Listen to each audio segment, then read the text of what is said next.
TorahBox.com pour la diffusion du judaïsme francophone vous retransmet un enseignement du Rav Ron Shaya.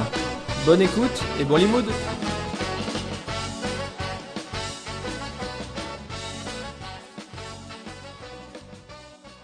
Et on est resté sur une question. Quelle est la question? Enfin, il y a une équation qui est très simple.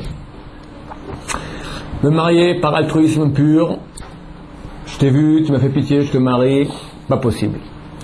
Donc je me marie par intérêt. Par intérêt, je veux du bonheur. Tu peux m'apporter du bonheur au niveau affectif, sentimental, intellectuel, etc. Je comprends que pour vivre à deux, il faut investir, je suis prêt à investir. Mais la réalité montre que les investissements sont toujours plus grands que les bénéfices. Donc, le business plan que j'ai fait, il est bancal. Donc, on ne sort pas d'une équation, là, on est bloqué. Alors, je me marie par altruisme, je ne vais pas me marier pour quelqu'un d'autre, je veux bien aussi donner un peu, mais je veux aussi recevoir. Or, je recevrai moins que ce que je donnais. Et dans 80% des cas, peut-être 100%, je ne sais pas, c'est comme ça. Surtout notre génération où on est habitué à recevoir et pas donner. Alors, même on se dit, je vais donner et recevoir moitié-moitié, mais toujours quand on donne, c'est beaucoup plus dur que de recevoir. Recevoir, ça m'est dû. Hein, nous sommes assistés depuis notre enfance. Assistés. Gâtés. Donc, dès qu'il faut maintenant donner et moins recevoir, alors on a l'impression qu'on fait un sacrifice énorme. Donc dans les couples, qu'est-ce que tu entends? Je fais tout pour mon mari, je ne reçois rien du tout. Dans le mari, je fais tout pour ma femme, je ne reçois rien. On regarde, ils font vraiment chacun beaucoup. Mais l'autre a l'impression qu'il ne reçoit rien par rapport aux efforts qu'il fait. Et le premier a l'impression qu'il fait énormément par rapport à ce qu'il reçoit. Chacun a l'impression qu'il donne énormément et qu'il reçoit peu. La vérité, les deux donnent. Mais pour eux, le fait de donner, il est énorme, et le retour, il est normal. Normal. Le minimum requis, c'est le SMIC, c'est la famine presque. Donc, d'après cela, pas de mariage. Vient la Torah. La Torah donne une solution. Je vais pas faire de la vente là, c'est la solution. D'accord? Je pense pas qu'il y a d'autres solutions valables. En tout cas, ça fait ses preuves 3500 ans et c'est le bon Dieu qui la donne. La Torah écrit Ve'ahavta l'erecha kamocha ani Hashem. Tu aimeras ton prochain comme toi-même, je suis l'Éternel ton Dieu. Je suis l'Éternel. Tu aimeras ton prochain comme toi-même. Mitzvah, ordre. Ordre. Pas le choix. D'abord, c'est pas une mitzvah simplement parmi tant d'autres. Rabbi Akiva a dit Zeklal Gadol Vatorah. Klal, c'est une loi générale qui inclut en elle toute la Torah. Klal Gadol, une loi qui inclut grande dans la Torah. Il y en a qui disent c'est un klal. C'est un klal. Il y en a qui disent. C'est là.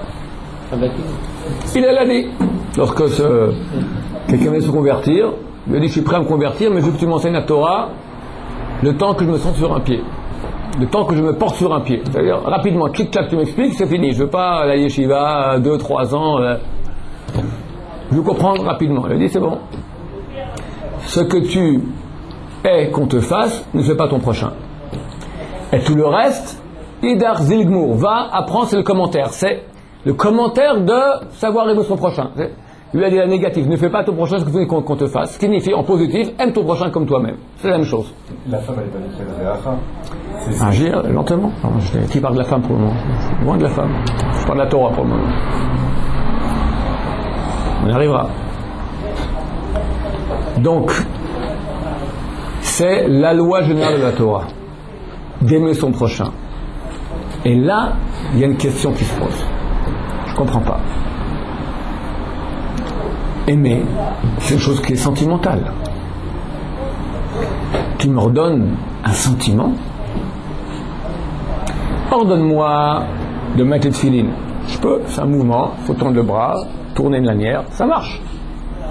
Ordonne-moi de faire une bracha avant de manger. Pas compliqué, il faut bouger la langue, dire, actionner les cordes vocales, ça marche. Ordonne-moi de, je ne sais pas moi, pas lumière Shabbat. Ok, c'est des choses que je maîtrise.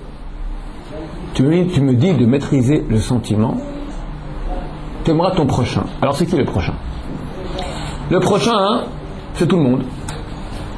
Mais bien sûr, il y a, comme ça, tu aimeras ton prochain comme toi-même. Moi-même, je m'aime bien. Il y a des parties que j'aime plus, que j'aime moins. Il y a mes yeux, il y a mon petit doigt du pied. J'aime tout le monde. J'aime mon petit doigt du pied aussi. Mais tu me dis entre les yeux et le petit doigt, je préfère quand même les yeux. D'accord? Donc aussi dans le monde, il y a ceux qui sont plus proches, ceux qui sont moins proches. Mon prochain, c'est tout le monde. Qui est mon plus proche? Alors moi je prétends oui, c'est la femme. Tu réponds quoi? C'est pas Réacha, c'est Apénégo, c'est soi-même, tout court, Béata soi-même. Même Dieu, on l'appelle Réacha. Oui, bien sûr. Bien sûr. Si on appelle Réacha, pourquoi il y a une mitzvah de Béata? Oh, c'est ma question. Non, tu as pas besoin de question maintenant. Réacha, au niveau midrashique. Là, le pshat Réacha, le pshat, le sens simple, c'est aimer son prochain, c'est-à-dire les êtres humains. Maintenant, le plus proche, il faut aimer plus. Qui m'est plus proche? D'abord, mon père et ma mère. Ok. La Torah dit Alken Yazov, Ish et Aviv Veimo, Velevak Beishto.